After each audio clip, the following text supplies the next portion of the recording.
Kung pagod ka ng umiyak, maghabol at mag-overthink, baka oras na para maintindihan mo kung ano talaga ang dapat mong gawin sa sitwasyon mo.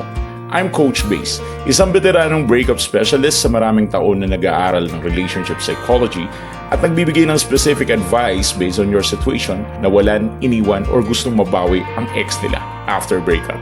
Our private coaching para sa seryosong gustong ayusin ang love life niya, message mo ako sa FB na nasa link na nasa comment section or yung link na nasa description.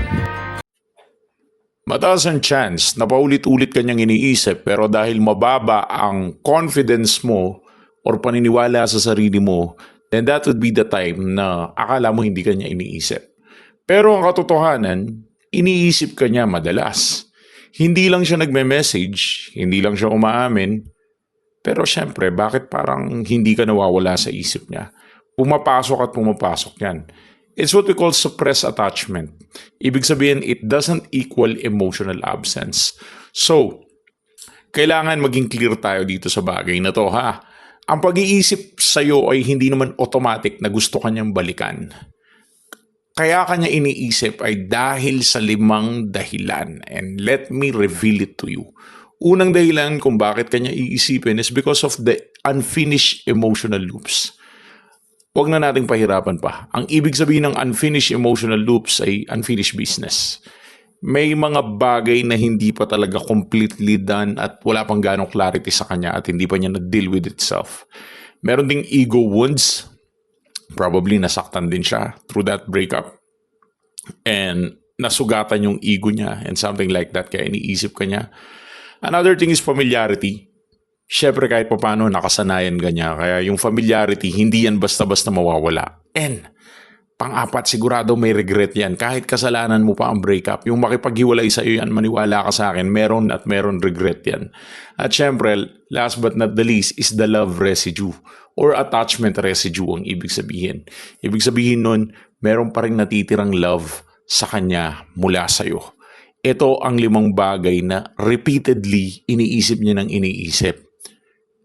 Pero once na nag-reach out ka at once na kinulit-kulit mo siya at naghabol ka, itong 5 bagay na to mawawala. Siyempre, hindi yan magkakaroon ng mental repetition kapag ikaw mismo ay naghahabol.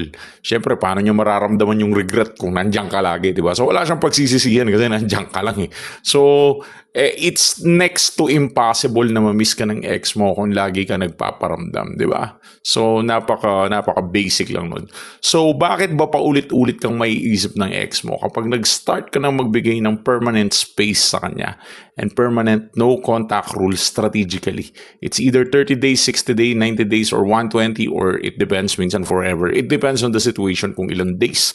Pero pag nagbigay ka na ng no contact rule, nagiging comfort zone ka na, nagiging emotional support ka na, nagiging routine ka na niya, nagkakaroon na ng neural association kasi dun siya nasanay. Ikaw yung comfort zone, emotional support at routine niya. Tapos bigla kang nawala. Ngayon, connected ka sa emotional regulation niya noon. Kaya kahit tapos na yung relasyon, yung emotional regulation niya, hinahanap niya pa rin. Wala ka na nga eh. Hindi ka na nagpaparamdam, hindi ka na nagchat-chat, hindi ka na nagte-text, hindi mo na siya ginugulo. Once na tinigilan mong guluhin yan, tignan mo, it's like a magic. It will work like that.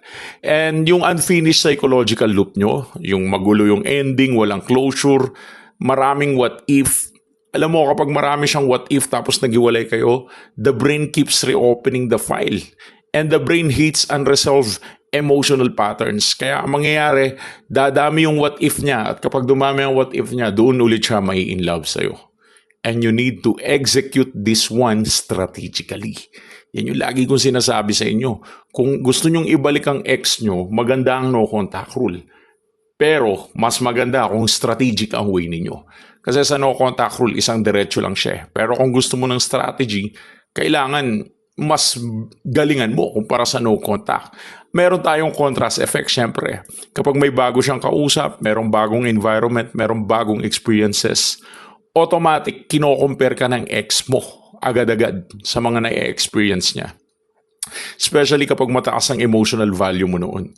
So halimbawa, meron siyang kadate ngayon, pasalamat ka, may kadate siyang bago ngayon. At pasalamat ka, may nakilala siyang bago ngayon. Dahil dun sa bago niya nakilala, meron kang opportunity para ma-miss niya.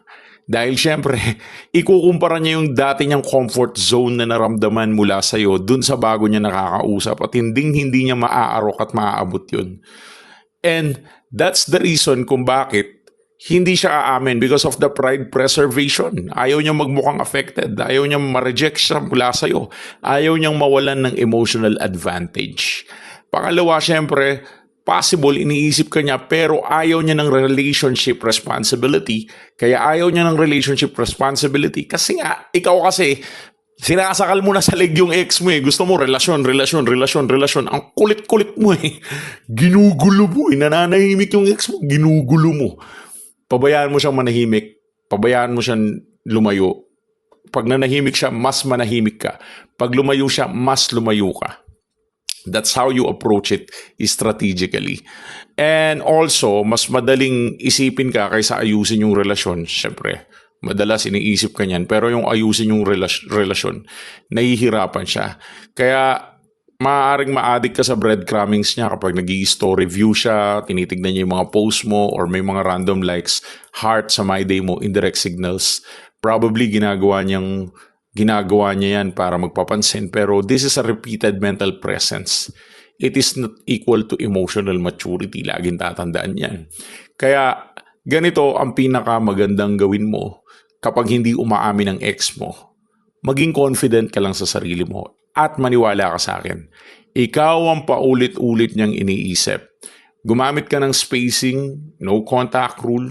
Gumamit ka ng maayos, tansyahin mo kung 15 days, 30 days, 60 days, 90 days, or 120 days, or more than that ang applicable sa'yo. It depends on the situation, of course.